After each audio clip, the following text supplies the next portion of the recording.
all for joining us this evening. My name is Lane. I'm a volunteer lobbyist with the Animal Defense League of Arizona. And I'm here we're hosting a webinar this evening for the public to join us in understanding the current state of hound hunting in Arizona and some of the recent activity on this topic within the state, and to help you all understand what the ins and outs are, and so you'll be able to take effective action for us.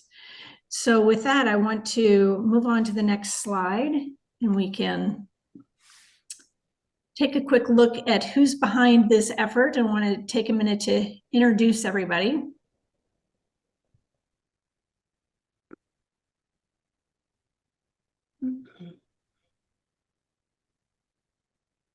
Sorry, Elaine, I don't know what's happening with the share. My apologies, everyone. If you want to just go ahead and speak to the organization, Yeah, I will advance us as soon as I can. for sure. Yeah, no problem.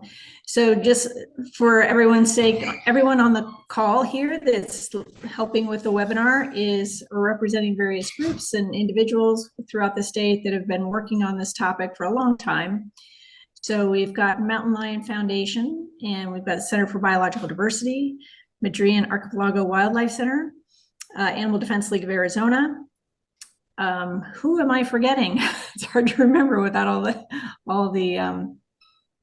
oh, here we go. Yes, Sierra Club, Wild Earth Guardians, Wildlife for All, Lobos of the Southwest. So we've got a diverse group of people all working on this issue together, and Conservation Catalyst as well. All right, and I'll have everybody introduce themselves when they're speaking. But first I want to turn it over to Elytris so she can give us a little bit of background about what hound hunting is. Elytris. Thank you so much, Lane. Hello, my name is Dr. Elytris Niels. I'm the founder and executive director of an Arizona-based nonprofit, Conservation Catalyst, and we specialize in mitigating conflicts between predators and people. I've had the opportunity to work with multiple houndsmen while conducting research on wildcats and bears, and it's my pleasure to walk you through the differences between what hound hunting traditionally was to what it has become. So traditionally, and when I learned from houndsmen, it was a partnership between people and dogs, where each dog had a suite of skills and each minute behavioral nuance was read by the handler like a book. Based on individual dogs' responses, we could identify if a scent was from a coyote, a bobcat, a puma, if it was fresh or old, and so much more. This required having the dogs in direct sightline, with us mounted on horseback and orchestrating where the packs of dogs went. Once a target scent was discovered, in our case, usually puma, it was our job to follow, to determine what those dogs had. So we would put them on the correct trail by determining what precisely we were looking at and what direction the cat was traveling. Some days we rode over 25 miles and never came across a suitable animal to trail. But on the rare cases that we did, as we got closer to the cat, we would tie up some of the dogs that were hard-mouthed or prone to biting prey, and ultimately were left with a select group of gentle dogs that finally treat a cat so it could be darted safely for research. This was equally thrilling and exhausting work. The houndsmen I was privileged enough to work with devoted their lives to hound hunting. They spent all of their spare time, money, and energy on this endeavor, and thus were few and far between. My experiences are examples of traditional hunting with hounds, where a central pillar is that the dogs and people work in partnership. And this requires a constant connection between dogs and their handlers. This is hard work, resulting in very few people with all of this necessary expertise. However, these traditional methods have all but become lost with the advent of modern equipment, where technology is created an all too common scene where people just let packs of radio-collared dogs run amok and chase anything and everything they encounter. And the dog's owners idly wait around their vehicles or at camp for hours, occasionally even days, or monitor their dogs as dots on screens like a video game, and only mobilize when they eventually converge at one location. This is devastating for wildlife, dangerous for people, and unfortunately often lethal for dogs, where the dogs may be killed by wildlife, contract diseases from bites, or even get shot by other hunters without anyone knowing. When the human element and the partnership is removed, this modern practice requires virtually no skills, and even many traditional hound hunters are opposed to this reckless carnage. And we now have a short video to kind of visually demonstrate what this looks like on the landscape. Yes, let me play this, everyone. I need to stop the share for 1 second, so bear with me as I get us going. While she's queuing up that video, I just want to tell folks we'll use the Q&A function of this for this evening. So if you have any questions, you can drop them in there, and we'll also be using chat to push out information. All right, everyone, apologies. You should be seeing a video on top of the slides. Yes, we can see it. All right, and I just want to warn folks that this is a little hard to watch. So if this is something you're concerned about, please, close your eyes and don't listen for just a minute while we play this. It should be less than a minute.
And I'm going to share the next video. Lane, would you mind introducing it for all of us? I think this video is the one where there's a cat who is obviously quite pregnant. Actually, this is the tech video. Sorry. It's the tech video you created. You're working on the tech video? Yeah, I'm going to share that one right now. Okay, great.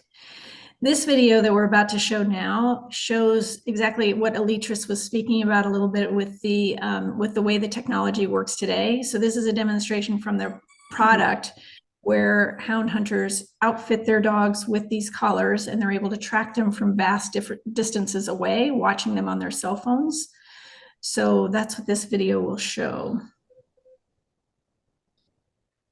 And you can see it. Yes, we can see it. In this video also, there's no sound to it. So I'm going to talk over it a little bit until the very end where there is a little bit of sound. But this demonstrates the technology that anyone can purchase at this point now. These collars get fitted on dogs. They go out running. You can watch them from your phone. And here you see exactly what that looks like. It looks a little bit like a video game. This is just some video from the dogs who are piling out of a car, and you can tell just how many dogs they let loose at any given time to set to work on hounding. So it's an awful lot of dogs packed into this truck, and the noise is incredible. And these sometimes are people who are enjoying sitting back and waiting and watching from their cell phones. They don't have to go anywhere. This is nothing to do with fair chase.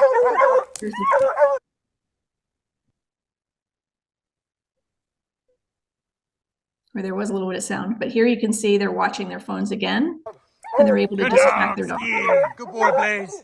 Good boy. Good dogs. Good dogs. Good dogs. Get him.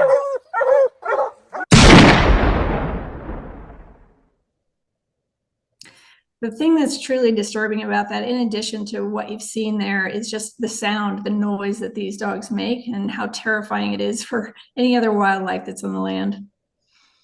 So with that, I want to turn it over to Kate, who's going to talk a little bit about fair chase and why this video demonstrates how that's not a part of fair chase. Kate. Thank you. Everybody take a deep breath. I don't know about you, but I find that nauseating, and to call it fair is blankety blanked up. Okay. So this is in Game and Fish's hunting regulation pamphlet. Any one of you can get for free at any regional office. So I want you to key in on this: fair chase, ethical, sportsmanlike, and lawful pursuit, taking, killing of free-range wildlife. But underlining the highlighted part there, emphasizing the development of an individual's skills rather than reliance on practices or technologies. Commissioner Guggenauer is in the smiling in the right-hand corner of your screen there with his proud "I am fair chase" meme, echoing this. He was interviewed along with myself when I was vying for a commissioner's seat. And I can tell you that this question was asked repeatedly to everyone in all various ways. So this is a core bedrock, chiseled in marble principle of ethical hunting. Thank you. Next slide, please. So I want y'all to bear with me for a minute and close your eyes. And you don't have to, you can cheat. But I want you to visualize, you've just seen this freight train of dogs baying, barking, tearing up the earth, plants, savaging the land, bounding uncontrolled your way. But you are a small ground nesting bird with a nearby nest of 6 eggs, a juvenile cottontail rabbit just outside their burrow, a coyote troop with young ones roaming the canyons. Now you have nowhere to go. Where would you go with all those dogs coming at you for just being in your home? Next slide, please. So in 2020 and 2023, trophy hunting like this led to the deaths of at least 748 mountain lions, 323 bears, and has allowed for 11 species. Say their names: coyote, badger, bobcat, coyote, cottontail, jackrabbits, foxes, raccoon, ringtail, our state mammal, skunks, and squirrels. All of this mayhem going on in your public lands with these so-called fair hunters, fair ethical hunters. Next. Next, you are going to witness a pregnant mountain lion.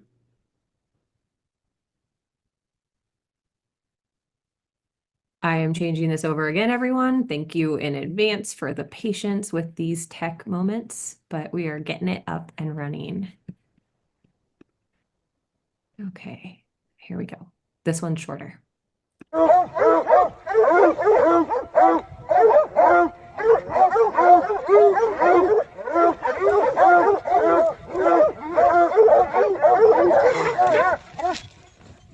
Oh, fuck. So I wanted to just end here. I want you all to be of a strong and brave heart. Make your voices heard and stand tall in your power.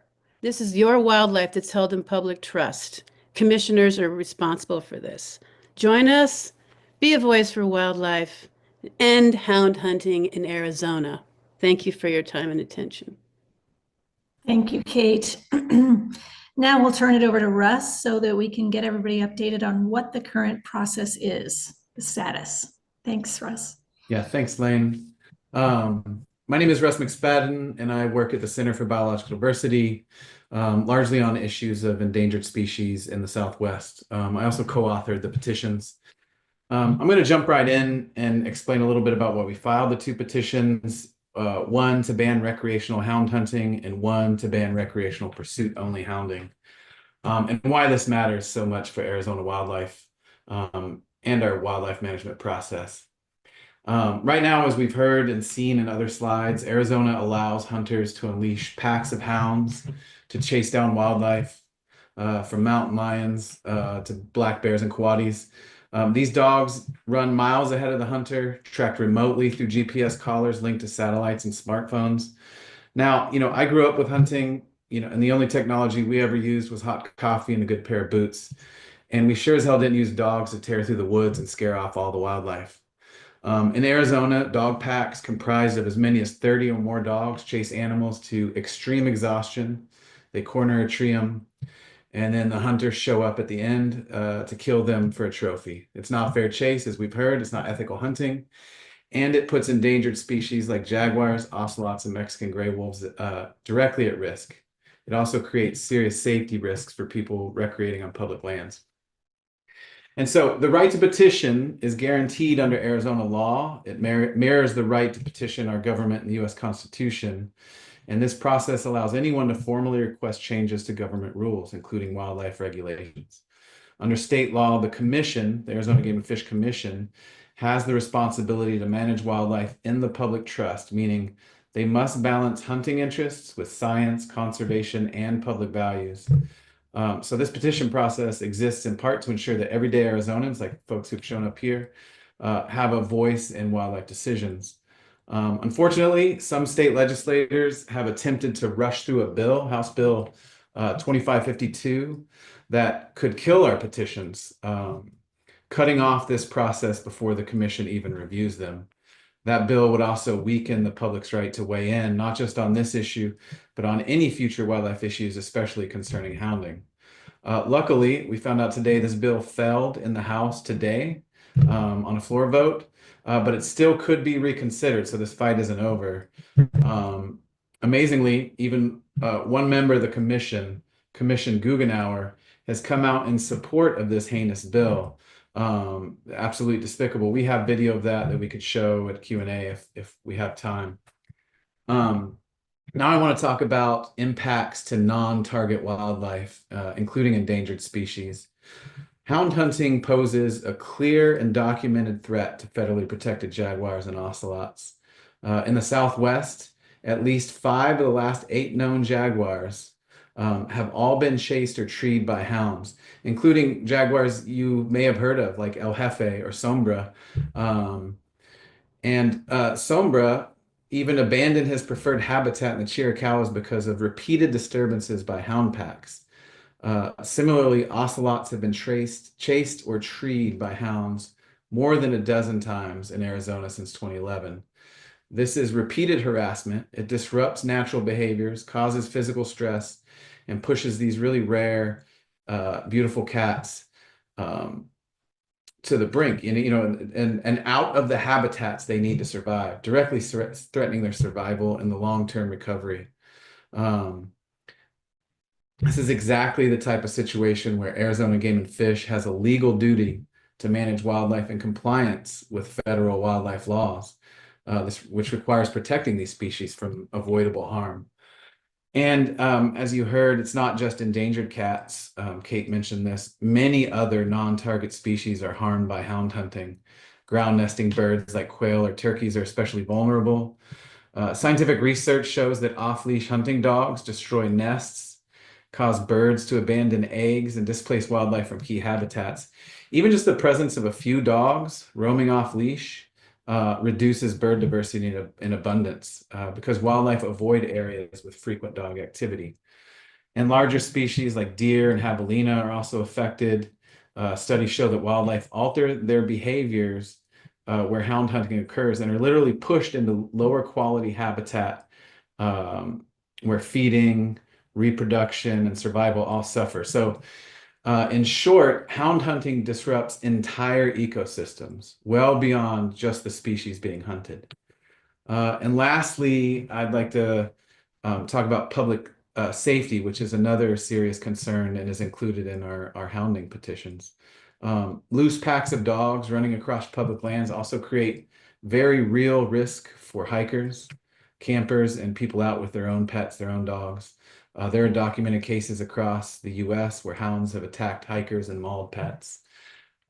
Since filing our petitions, I've had lots of people reach out by email, and I've personally spoken with 2 Arizonans who have been attacked by hunting dogs. And one of them went to the hospital with serious injuries. and had to file a report with animal control. I've also had my own close call, while hiking in the Santa Rita Mountains with my dog. We were surrounded by about 20 hunting hounds. It took about 15 minutes for the hunter to arrive. Neither my dog or myself were hurt, but I can tell you it was alarming and truly frustrating because on public lands, leash laws apply to most all pet owners, but somehow packs of hunting dogs running miles ahead of their handlers get a pass. So this is a serious public safety gap, and it makes public lands less safe for families with pets and kids. So I thank you for your time and for standing with us, and especially for standing with Arizona's wildlife. Great. Thank you so much, Russ. And now I'd like to turn it over to Josh, who works for Mountain Lion Foundation, to talk a little bit about what the next steps are in terms of what we might anticipate. Josh? Hi, yeah, I'm Josh Rosenow. I'm the Director of Policy and Advocacy for the Mountain Lion Foundation, which is a national organization that protects America's lion. And one of the things that, and we hear conversations like this a lot all across the country, so figured I'd preview a little bit of what you're likely to hear and what it's worth knowing to be an effective advocate around these issues. Because the talking points that you're likely to hear from the supporters of hound hunting are pretty consistent. And so it's important to know that hound hunting is not nearly as selective as they would like to claim. There was a study in Washington State, for instance, that found when hound handlers went out with state agency staff to collar mountain lions, they first would try to guess what is it, a male or a female? And then once they had it tranquilized and on the ground, they would look at it again, and then they would send a tissue sample off for chromosomal analysis. And something like 60% of the time, they were right about whether it was a male or a female, which is better than flipping a coin, but it's not what I would call selective. And even when they had the animal on the ground tranquilized and were looking at it, 10% of the time they were still wrong. Mountain lions, males and females, don't, especially, depending on age, depending on a lot of other things, don't look that different. And even very experienced people under ideal circumstances often can't tell that difference. And it's important because female mountain lions can provide parental care for up to 2 years. That's way past the point where they're obviously lactating, obviously pregnant, obviously postpartum, but their cubs still depend on them for parental care. And without the parent there to help feed them, they're going to look for food elsewhere. And often they go to places where there might be pets or chickens or other things. And the most common sources of conflict with livestock are from those younger animals, and especially from ones that have been orphaned by hunting. So the idea of hound hunting as a selective tool that lets you pick out exactly the young males that are the most likely to cause the problems, that's not the practical experience. It's not nearly that effective. There's a lot of research across the Western US showing that killing more mountain lions, and this is also true for bears and a lot of other carnivores, actually increases conflict. You see, because you remove the older, mature individuals that are on the landscape, the trophy animals that are driving away those younger, more problematic animals. When those older ones are taken off the landscape, you have lots more of those younger animals coming in. They don't know where it's safe to be and where they're not supposed to be. And they wind up in people's yards. They wind up on hiking trails. They wind up in other places where it's not safe for them to be. So removing the hunting can often increase conflict. And there's a lot of studies that have shown that tends to happen. There's not good evidence that pursuing cougars or bears with hounds trains the animals to get away from people. There's an intuition to that. It seems like it should happen, but there's not been good studies showing that that's definitively the case. There's a handful of research papers that have very small numbers that give sort of equivocal results. And certainly if you're killing the animal at the end of that chase, then it has not had a chance to learn anything. There's also no need to use hunting to control mountain lion or bear or other apex carnivore populations. Ecologically, we know that those populations are managed They regulate their populations through their own internal population dynamics. They follow the prey. So as deer populations go up and down, mountain lions will follow them. And that's what they've evolved to pursue. They're not responding for the most part to other species. Because of that, it doesn't do any benefit to deer populations to try to lower mountain lion populations. Mountain lions can travel hundreds of miles. They rearrange on the landscape. As you hunt them, as you kill them in one place, other ones move in and take up that space. And as I said earlier, often more conflict-prone animals. And a mountain lion tag in Arizona costs $15 if you're a resident. It's $75 if you're from out of state. There were about 200 mountain lions killed in an average year in Arizona. That's not generating revenue to hire one staff member at Game and Fish. That's not what's generating revenue for the state.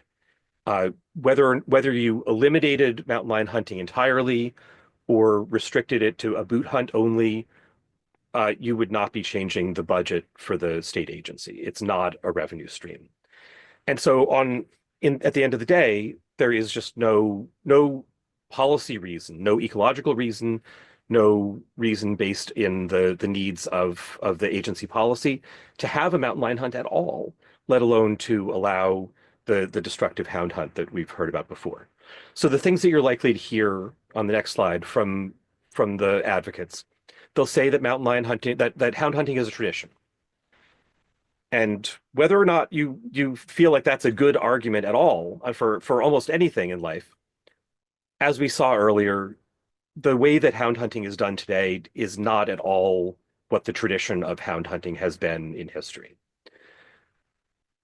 Hound hunters are not operating near people's backyards. They're not operating near sheep ranches. Often they're operating near national forests or just at the edges of protected lands, where the mountain lions are coming out and they come into areas where they can be hunted. They're not going after animals that have caused problems. And often the animals that they're going after are the large trophies, not the younger teenage males that cause most of the problems. There's, again, not any evidence that hounds haze cougars away from people. There's, again, a lot of intuition to that. It seems like that's something that should happen, but it's just not something that we see in any consistently demonstrable way. There's a handful of evidence one way, a handful of evidence the other way. It's certainly not a basis for making policy. What we've learned from the last century or so of wildlife management, people will say that hunting is necessary to manage. You'll see this on the Game and Fish website, that it's necessary to manage the population, to keep it at a level that's appropriate. And it's actually incredibly hard to get enough hunters out killing mountain lions to maintain a lower population than you started with. What you can do by really heavy hunting, though, is shift that population from the more mature to the younger, more conflict-prone males. That's what hunting tends to do before you see a significant reduction in the actual population that would affect the amount of conflict or the number of deer. So you see an increase in conflict because you have more of those young conflict-prone animals. And again, at $15 a tag, this is not a revenue generator for the agency. Overall, Arizona Game and Fish does get a lot of money of its budget from tag sales, but it's not mountain lion tags. The number of mountain lion hunters in the United States is, less than 1% of the 4 or 5% of people who hunt at all. It's thousandths of the population. And finally, people will say that hound hunting or that hound teams are necessary for research purposes. That houndsmen go out, they find the lions that can then be collared, and that you can do the research with that. And that's absolutely true.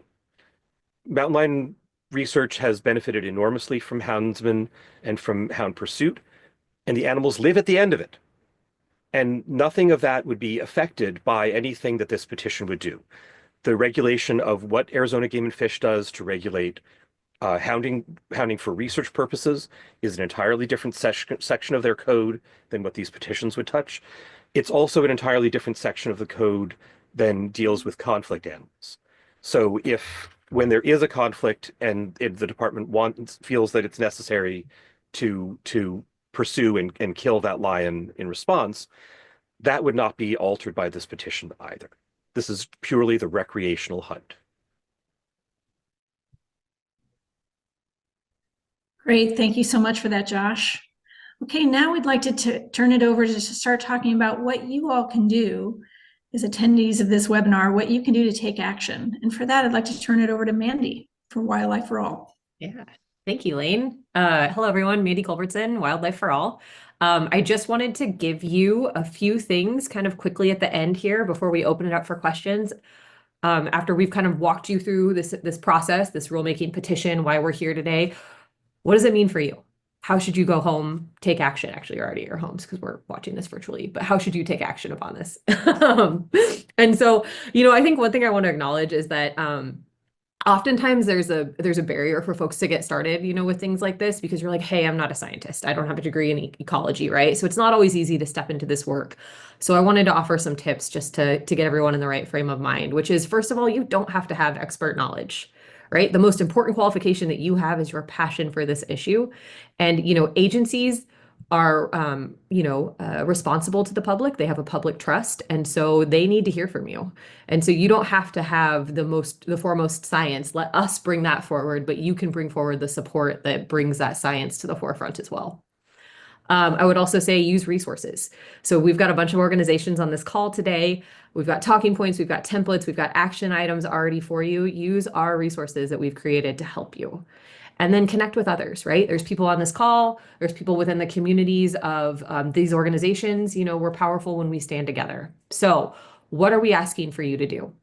We are asking that you write the commission. And we've got if you look on the left side of the screen, there's a URL that we will also put in the chat. Erin, if you don't mind helping me out with that, we'll put this in the chat and point you to this webpage where we've got a bunch of talking points as well as all of these action items at the bottom. And so we're asking that you write the commission and let them know your support. Then, depending on how this HB 2552 goes, right now, we wrote this before the bill failed today, but if it comes back around, we will alert you and we will ask that you tell your state senator to oppose this. As well as we'd like Governor Hobbs to hear from you as well on that issue and say, hey, if this comes across your desk, please veto it. We're also asking that in support of our rulemaking petitions, you write a letter to the editor of your local paper, right? Because we know that public opinion matters. So help us raise awareness by amplifying these asks in your local community, letting them know about the issue of hound hunting, how you feel about it, and what you'd like the Game and Fish Commission to do. Recruit other people, share this information, and we'll have more of that on the website, as well as all of us have, all these organizations have social handles, and we've shared all of these various points at different times. So please follow us and amplify that. And the biggest ask, on April 11th, we will be presenting these rulemaking petitions to the Game and Fish Commission in Phoenix, and we need your support. You don't have to speak. We're asking folks just to come, turn out in a big way, and please wear red. We will also send reminders about this, but if you're like me and you like to make that calendar appointment right now, right in there, please wear red, because we're asking that everyone kind of show that we're a group together, right? Visually show our power. So really quickly, I wanted to run with you on how to write an effective comment when you're sending it to Game and Fish. Biggest points to do are get to your point quickly, right? Decision makers often skim, especially like with form letters, they just keep it kind of concise. So start with your main argument and stick to one or two key points rather than trying to cover everything. Then make sure you're using facts and evidence. We've got all of that in our website, that URL that Erin pasted in the chat. That's also, again, on this page. So back this up with scientific research and data. We'll also have some more of that on various pages that we can send you as well. And address their priorities. I think that's one of the things that we as advocates sometimes forget, is that we're coming from a value system that's often very different than the people we're speaking to.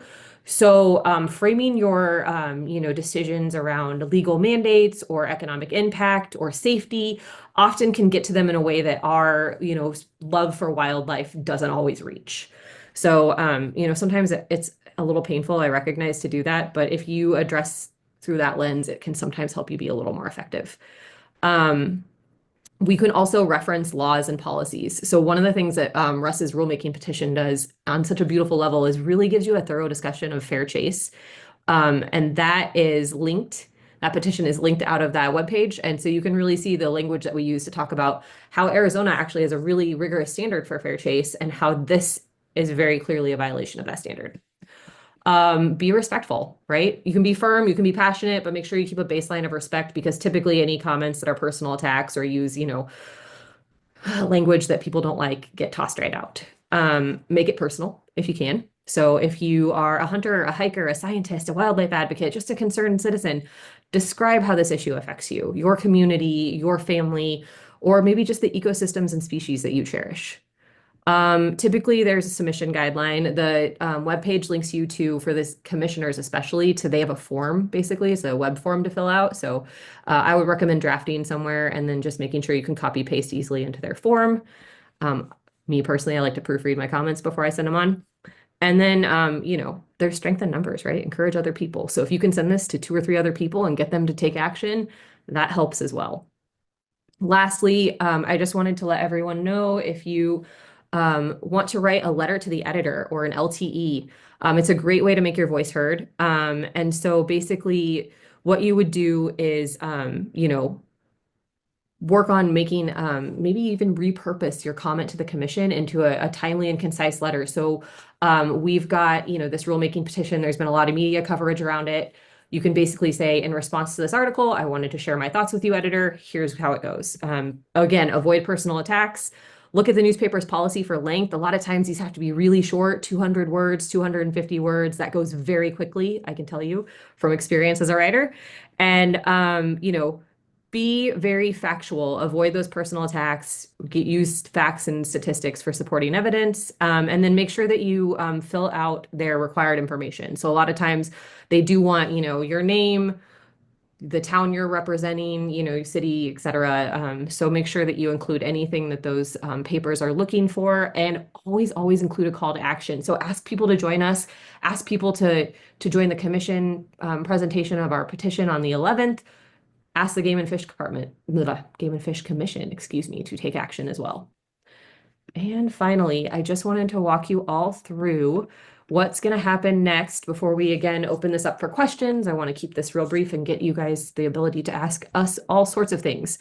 So today, HB 2552, the bill that would have ended this petition before it could have been heard, clearly not afraid of public input here, right? That failed to pass on the House floor. It was a very close vote, though. And a couple people did not show. So we've got some great experts in our coalition who work with the legislature, and they are worried that it might come back around again. If it does, we will alert you. If it were to come back around, it would be assigned, and it passed the House, it would be assigned to a Senate committee, another opportunity to give testimony. So we'd give you all an opportunity to help out there. And then if it passed the Senate, the governor has 5 days to veto the legislation. And that's why we would want you to contact Governor Hobbs and say, please veto this legislation. So those are kind of all a little fluid right now around that moving legislation. But the biggest date, again, to bookmark is April 11th, Phoenix, Department of Game and Fish headquarters. Join us to present this petition to them and to ask for an end to hound hunting in Arizona. With that, I give it back to you, Lane. Great. Thank you so much, Mandy. I love that you've got all of the resources there available on that website, and should make it easy for folks to be able to go back and reference that and take steps. So with that, I'd like to open up the floor to questions, and we have Erin who's going to manage any questions that you all have. And I want you to think about, in terms of your own steps and what you'd like to do, what questions do you have, or what do you need to know in order to take these next steps that Mandy was outlining?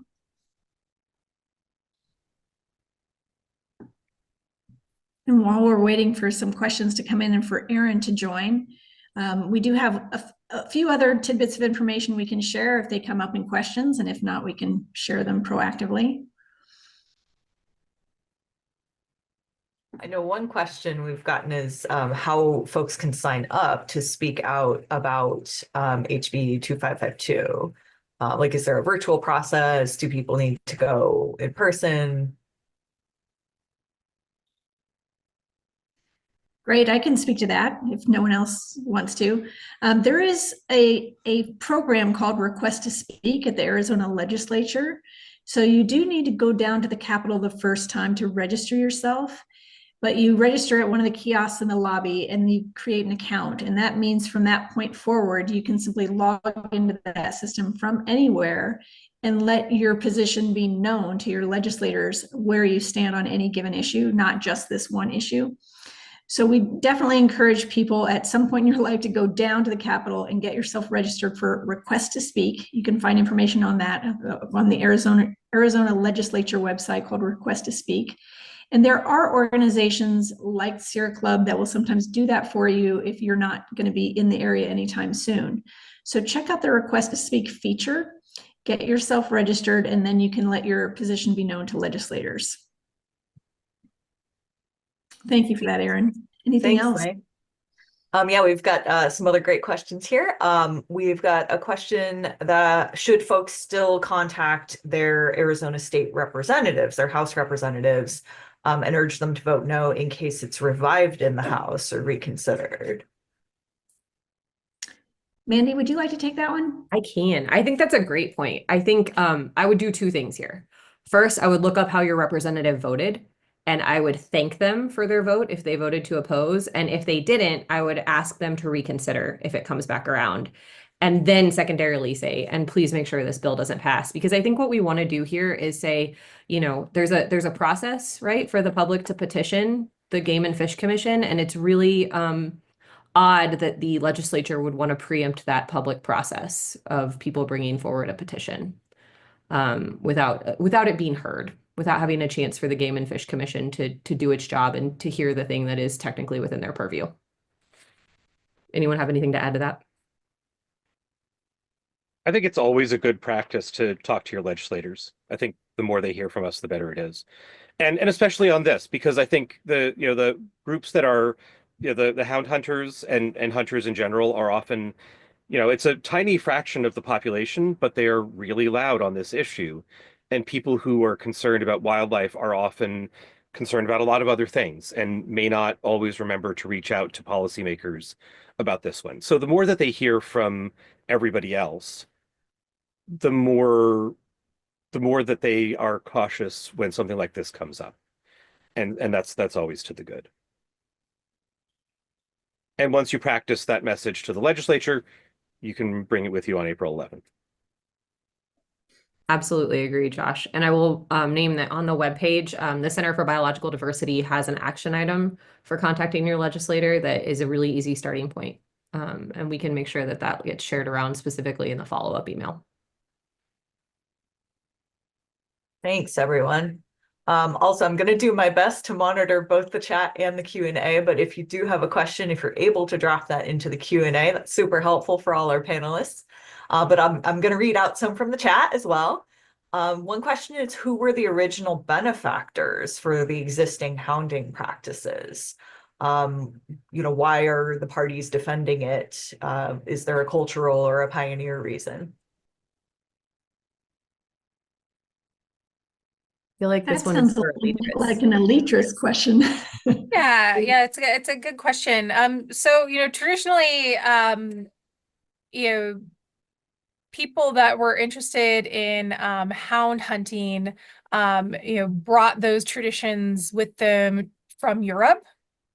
So it was, historically more of like the elite upper class, and they benefited from it directly, in terms of like being able to use the furs. So these are mostly fur bearers, and they were using the furs for that.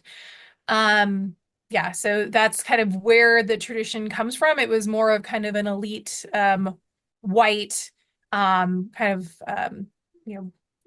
class hobby. And so that's the origins of it in America. And can I just jump in? Maybe that's not in the question, but with the current benefactors, we don't have numbers for the exact amount of outfitters that are functioning in Arizona. But outfitters are largely the benefactors of hound hunting right now. If you can go and see lots of websites for outfitters across the state that charge from $5,000 to $10,000 for a multi-day hunt. per hunter. They provide the dogs, they provide the GPS collars. You know, and again, like previously, it's a wealthier group of people who can afford to pay $5,000 or $10,000 to go on these hunts. Yeah, that's a real issue, is the sort of profit motive behind hounding that exists in the state, for sure. If I can stack on that, Russ, we did skip this video just because it's a little hard to watch, but we do have a video compilation of some of these outfitters lining up the shot for people, because what we're talking about is a lot of these folks who are taking home the trophies, some of the pictures we showed of the posing with the carcass of the animal.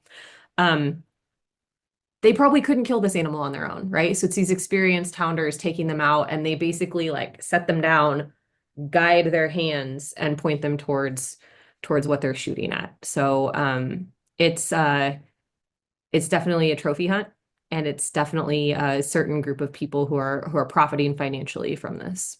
Really great point, Russ. And I think that, yeah, that's the question of the original benefactors, that it was part of the subsistence tradition up to a point. But at the point today where people are paying $5,000 or $10,000 for an opportunity to go out and be told where to point the gun and when to squeeze the trigger, you're not doing that because mountain lion is tasty and chili, right? It's a really different thing. And even though you will hear mountain lion hunters, again, a pretty small community of people who will talk about, oh, it's delicious. And there certainly are, you know, Native American traditions of using mountain lion skins or eating mountain lion meat in some ways and then sometimes. That's not what we're talking about here either, right? What this is going to affect are the people who, many from out of state, some from in-state, who are dropping thousands of dollars to have GPS collared animals lead them to where they're going. And the technology has shifted for subsistence as well as for trophy hunting, and the regulations have to follow that. Thanks, everybody. Let's see, another question here from our chat. Where are the stats coming from regarding how many dogs are wounded or killed in pursuit? Can we share that resource? And also, just will the recording be available? And I believe the recording will be available for everybody. So we'll make sure to share lots of resources out for folks. But can we specifically maybe provide some resources, like some of the statistics and some of the research, or links to that, in case folks want to use that in comments?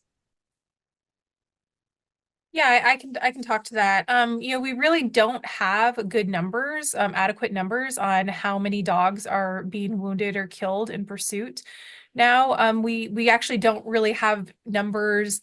There's currently no regulation, so we don't even have precise numbers on how many dogs are out there, you know, with these GPS collars running on public lands right now.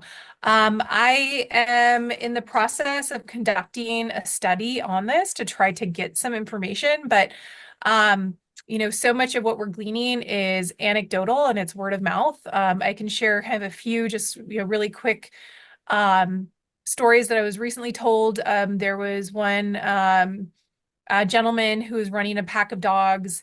The dogs came back to him hours later. They stunk of skunk. You know, he just assumed, you know, they got sprayed by something or harassing a skunk. Didn't think much of it. Unfortunately, they had obviously encountered a rabid skunk, and he ended up losing all of his dogs. Because he had no idea that the dogs had been bit by those skunks. You know, and then just, you know, anecdotal stories as well. You know, I grew up with a hound, a blue-tick coonhound that was lost during one of these hunts, and you know, was stuck on a cliff trying to get down to water, and was just abandoned because the hunters couldn't get to him, and you know, we ended up you know, getting him down off the cliff, and he ended up being a pet. You know, so this information is kind of gleaned from different sources, but I'm in the process of conducting qualitative interviews to try to quantify, you know, get some actual numbers on how many dogs are out there and how many of these dogs are being injured as well. But that's a great question. And if I could just add to that, I completely concur. Since filing these petitions, I've gotten lots of emails, and I've learned a lot more about hounding than I thought I ever would. And, I've been contacted by a few individuals who've raised issues about impacts to the hounds themselves. And one individual had told me that he actually rescues it's basically abandoned hounds that show up at the shelter. They have an injured leg, they're no longer useful, and are just sort of left at the shelter. And he's rescued several in the last few years. He lives in a rural county in Arizona, and so he was appreciative of the petitions and interested in that.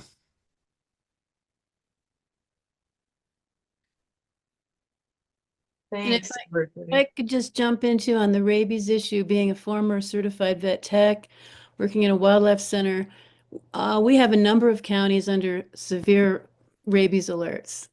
Cochise County, Santa Cruz County, Pinal just issued one. He lives close to it because they found a bobcat. So, when these dogs are out there, as Dr. Niels pointed out, they're bringing this back to your community. And so when you're at somebody's house, your dog goes over to that dog, or if a little child could get scratched in the saliva. And so, because I have a story I could share, but we don't have time, but it happened in my canyon, and we've had 6 rabid skunks and 5 rabid foxes. So that should just tell you something.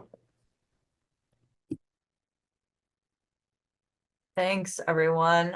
So we've got some more great questions here. We've got time for a few more. How do they determine the Arizona lion population? And how does that feed into how they set the quotas?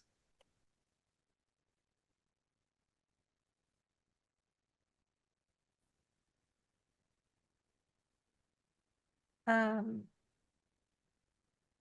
you want me to jump in that? In Arizona, we have some of the poorest numbers in terms of our mountain lion population of any state. We also have, arguably the most lenient policies in terms of hunting lions. Lions are notoriously, mountain lions are notoriously difficult to count. Because they look so similar, and they don't have spots, and so there are different methods using camera traps. You can do mark recapture from genetic methods, looking at abundance by tracks. So there's kind of different methods that have been used, but anyone who tells you that they have a firm idea on how many mountain lions exist in this state, you should be very, very cautious of, because, in all honesty, the scientific, there's not solid, there's no scientific basis behind the numbers that currently exist for the population in Arizona. Thank you. Another good question here. Are there any current Arizona Game and Fish commissioners that might be opposed to hounding? I think that is what the questioner means. Are there potential allies on the commission that folks can reach out to? I can try to take this one, and someone else could jump in if they got a better answer. My general answer is I don't know. But I can say that the Arizona Game and Fish Commission has made some pretty good rulings on the fair chase issue in the past. They banned the use of drones for hunting. They banned the use of trail cameras for hunting based on fair chase. And they do appear to take the issue of fair chase very seriously. That said, as I think Josh and others have mentioned, the sort of hounding interests in the state and nationally, lobbyists and hunting groups have come to Arizona to talk to the commissioners and to speak before the legislature about this bill, this bad bill, is quite powerful. And so, how much is the commission willing to go out on a limb for this? I don't know the answer to that. Russ, we do know that the Arizona Game and Fish Commission has registered in the request to speak system that they do support 2552, which would strip them of their ability to regulate hound hunting. So that tells me that the commission would very much be happy to not be involved in this. Yeah, and I should say that Commissioner Guggenauer made a public comment before the legislative commission that was working on this bill, and not just speaking for himself, but said the commissions supported the bill. I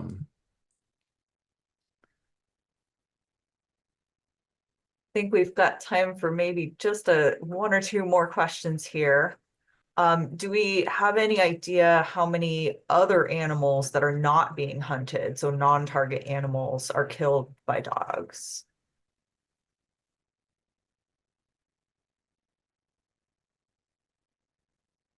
No, I mean, we have, you know, no idea, is the short answer. There have been some attempts of people putting, essentially like critter cams on the dogs themselves to try to determine, how many animals they're both encountering and, potentially killing. But, you know, that's just giving us a very small snapshot, into the amount of dogs that are out there. But we have no idea. And typically the handlers themselves or the owners of these dogs don't have any idea at all what their dogs have encountered either.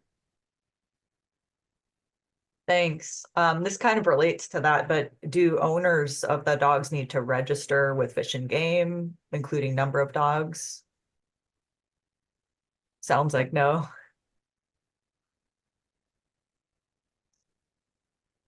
Let's see, and I think we've got a question that Russ would like to answer about the houndsmen involved in research. Yeah, so the question is, how do you expect there to be houndsmen available for wildlife research if you banned all hunting with dogs? And just, I just wanted to point out that this doesn't ban the use of hounds for research. This also doesn't ban the use of the petitions don't specifically seek to prohibit the use of hounds for depredation hunts, nor does it seek to limit the use of individual dogs for waterfowl retrieval or anything like that. So this is a ban for recreational hound hunting. And it's also worth noting that in Washington and Oregon, which banned mountain lion and bear hound hunting in the 90s, people still have packs of hounds. It doesn't eliminate those packs, and indeed, both it's worth noting that both of those states still have pretty substantial mountain lion hunts, and that's actually a concern that if Arizona adopts this petition, we want to be sure that don't just replace the hunting by one means with another means, because again, it's not a necessary management practice.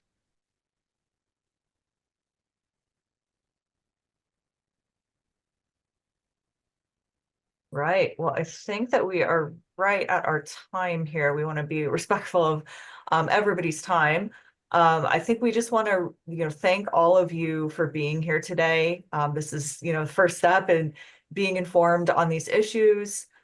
We are going to send out some resources for everybody, including, the link to the Wildlife for All page with all of the helpful talking points, and links to additional resources. We'll send out the recording for folks. Please feel free to share that with anyone else who you think might be interested in getting involved in this. And definitely get ready to start contacting your commissioners, contact your state senators, contact your Arizona House representatives, and Governor Hobbs and local papers. The more we get the word out about this, the more we can create some positive change for wildlife and people and pets, and leave this world a much better place. So thank you, everybody.